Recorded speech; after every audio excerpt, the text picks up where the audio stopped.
Hey y'all, it's spooky season, so let's do a get ready with me while I tell y'all a ghost story from my childhood. Now, I'm going to call this one, was it a crackhead or a ghost?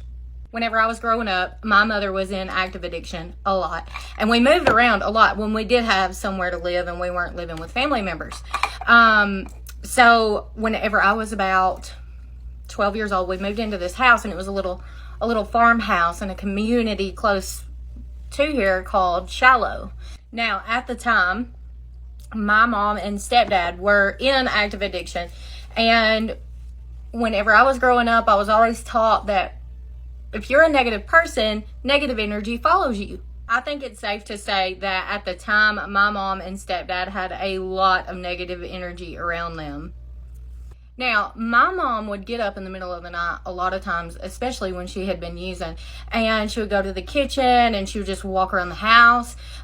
She would eat. She would just do crazy things. Not only would she get up and move around the house, but she would do so without any clothes on. Now, it's important to know that my mother has some mental health issues that would go unaddressed for a long time.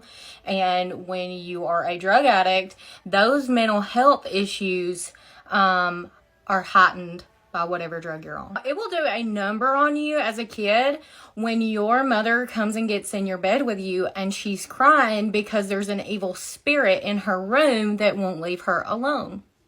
Now, it wasn't long after we moved in that my mom started seeing a female spirit, and she would always tell us that she was evil. Whenever you're a kid and your mom tells you these things, you believe it. Now, we were also petrified by this house that most of the time we all slept in the same room and we had bunk beds. Now, I slept on the top bunk and my two sisters slept on the bottom, and my stepbrother would sleep on a mattress in the floor. One night, I had to go to the bathroom really bad, and I was always terrified to get up in the middle of the night by myself and go, but I got up the courage to go. So I'm giving myself this pep talk, and I'm like, Pamela, just go to the bathroom. Just don't look down the hallway when you go. I'm sorry, y'all. I have to do a part 2 because I took too long.